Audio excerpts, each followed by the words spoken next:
I know dentists with bad breath. I'm sure you may. I know dentists who have gum disease. I know an elderly dentist who came up to me one day begging me to teach him what I knew because his wife's teeth were falling apart. I also gave a talk at a hygiene school in upstate New York. They were celebrating their 50th anniversary, and I had just published my book, Kiss Your Dentist Goodbye, and they invited me throughout the day to describe my complete mouth care system to this group of hygienists. At the end of the day, I was packing up my car, and the dean of the hygiene school came to me and said, "Oh, Dr. Phillips, I'm so glad you came today because my teeth are falling apart." She was the dean of the hygienist school, and this was not so long ago. So I was asked the question, if you have to have healthy teeth to be a dentist. I thought that was interesting. It had never crossed my mind because certainly I didn't know a thing about teeth when I began my studies in dentistry. But maybe more to the point, and I think today a very important point, because with the internet and with a lot of different teaching, there is a variation between teaching of some dentists with the teaching of others. I now also get asked the question, hey, why can you believe this whereas another dentist believes something entirely different is the way to oral health? In this video, I want to try and break that down and really answer the question, do dentists have healthy teeth? And I think the answer to that will probably surprise many people, because we certainly see dentists as the role models for healthy teeth.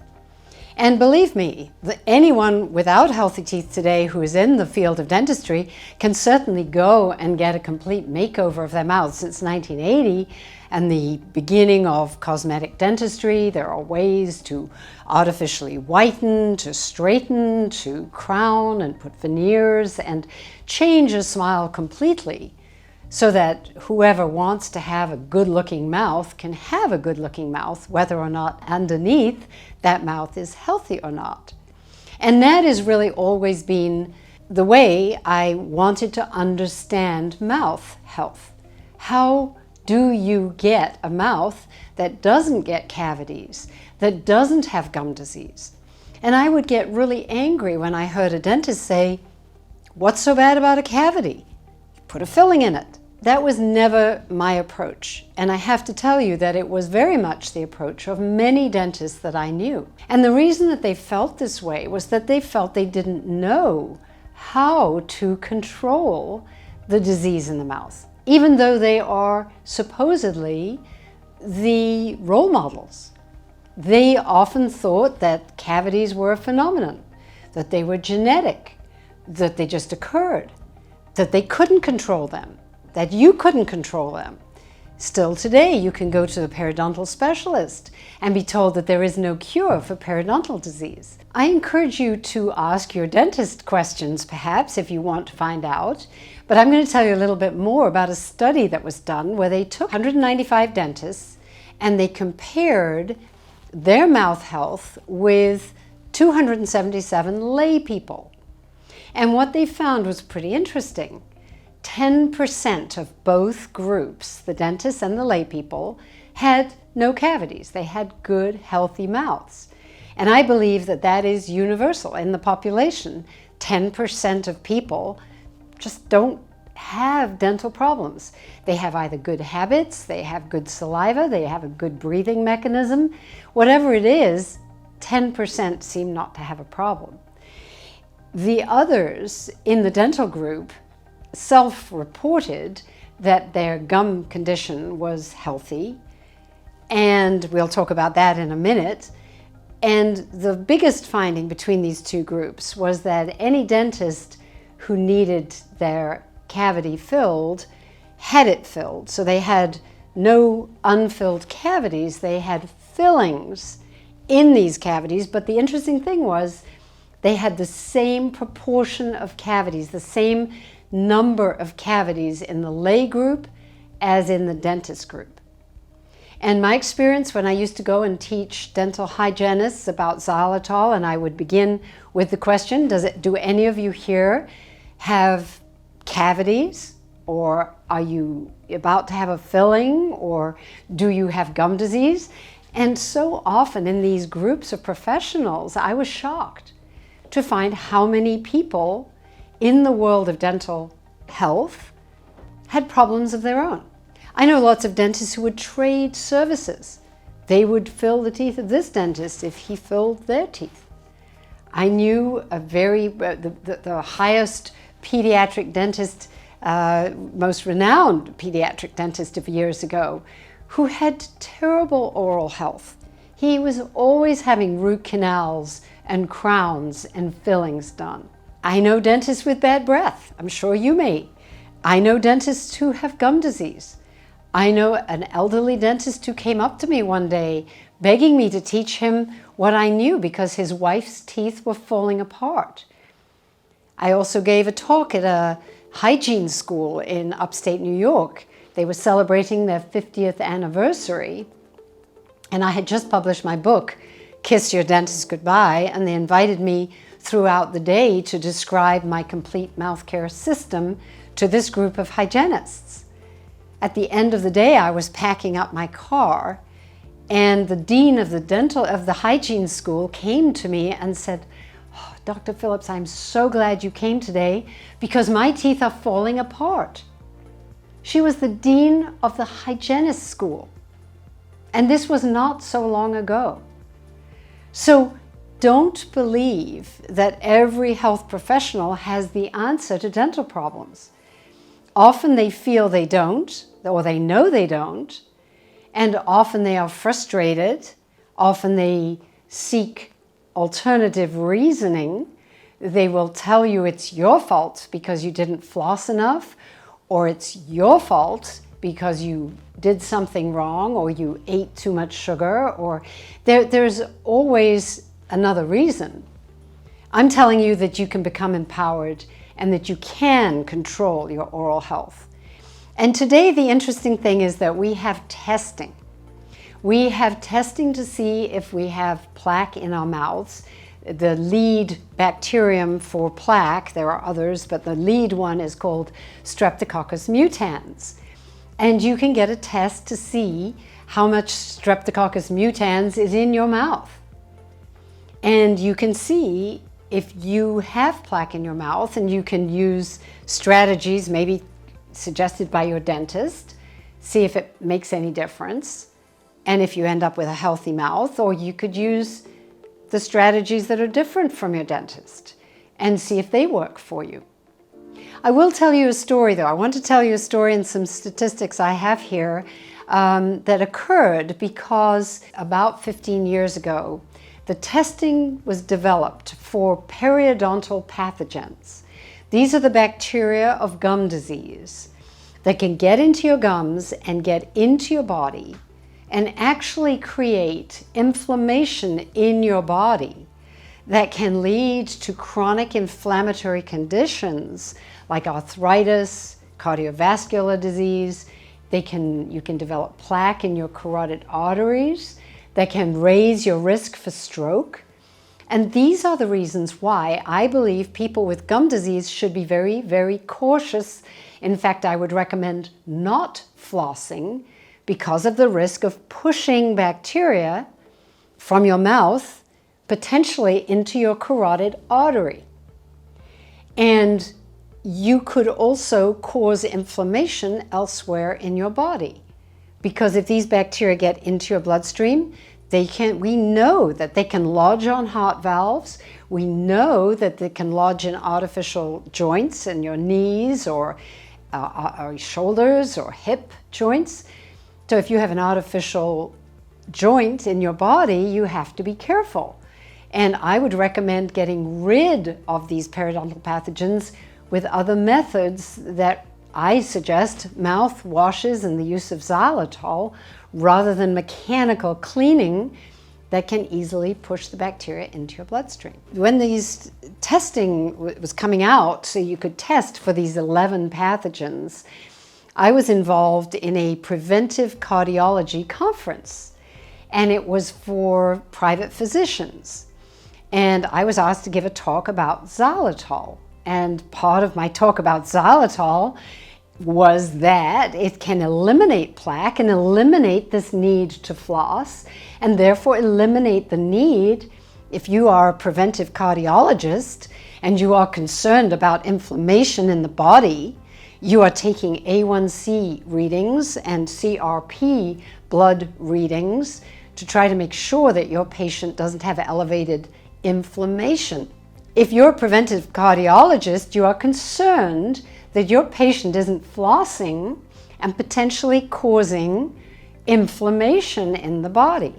Well, in the middle of my talk, some dentists, very well-meaning I'm sure, came along and pulled me off the podium. I was somewhat irritated by this because I am speaking from experience in a family that had early onset dementia. I was very concerned about my mother's teeth, and I was able to take her teeth from a time when she was told to have them extracted to keeping those teeth. And personally myself, not flossing for over 50 years and having oral health that had always been seen to be good and required no cleanings. So here in this group, where they had pulled me off the podium, I set a challenge. Why don't we see who has the healthiest mouth? Is it the dentist who brush and floss? Or could it be me? Let's do a testing. And so in 2015, we did a test.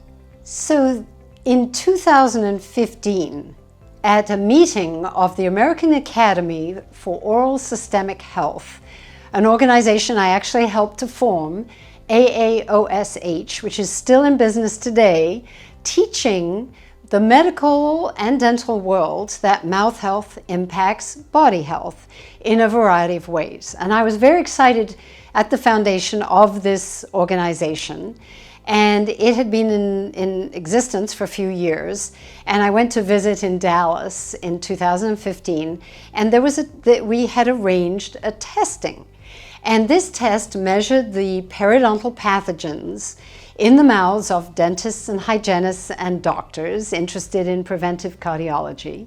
It also measured the blood work, the A1C and CRP. These are measures of body inflammation.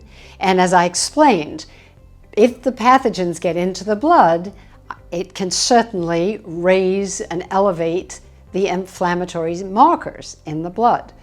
This is the reason I don't believe in flossing. And then it also, at this meeting, we had a service where they took an ultrasonic scan of the carotid artery and were able to look at plaque formation within the carotid artery. Now, when I came to do the test, they looked at one side and found no plaque in that carotid artery and didn't believe it, so they actually did the other side to find no plaque in my carotid arteries.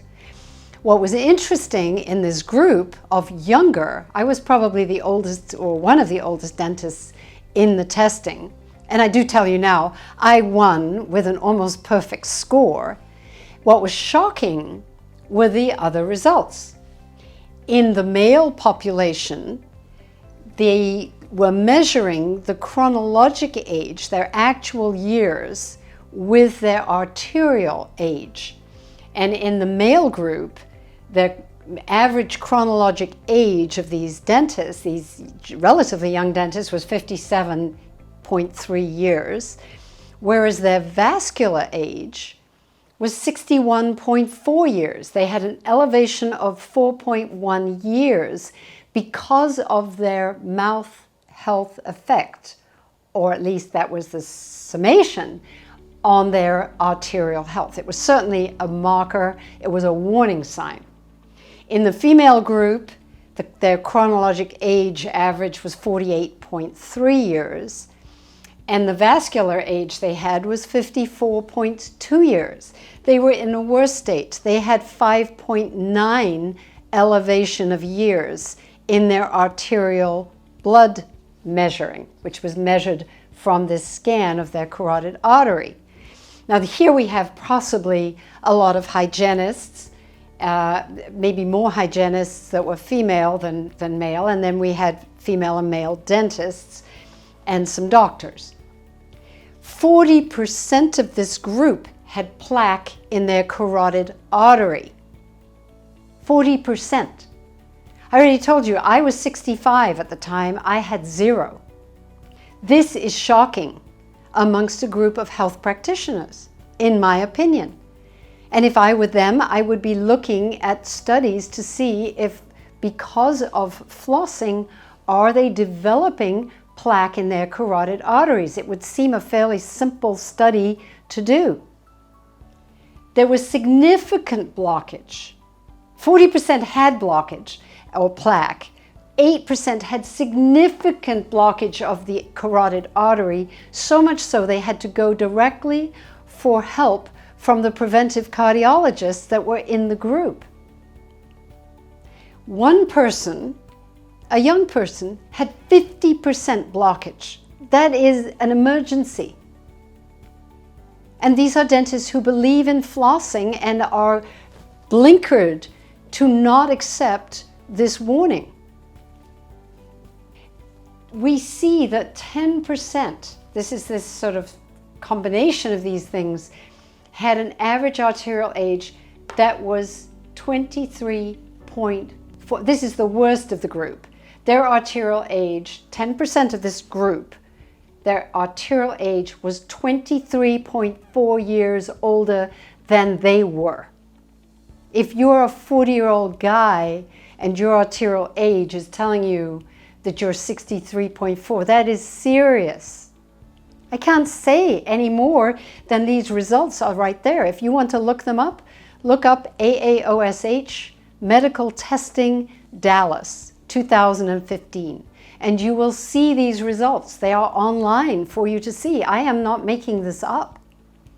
I was fortunate I won the prize, which was a nice trip to Orlando, all expenses paid. Very grateful for the trip. But that wasn't why I entered this competition. That's not why this competition existed. It exists because I worry that we are not looking at the dangers of flossing. We are so besotted with the idea of plaque has to be removed mechanically, or food has to be removed somehow with that string. And I would say to you that the more you floss, the more you need to floss. Experiment for yourself.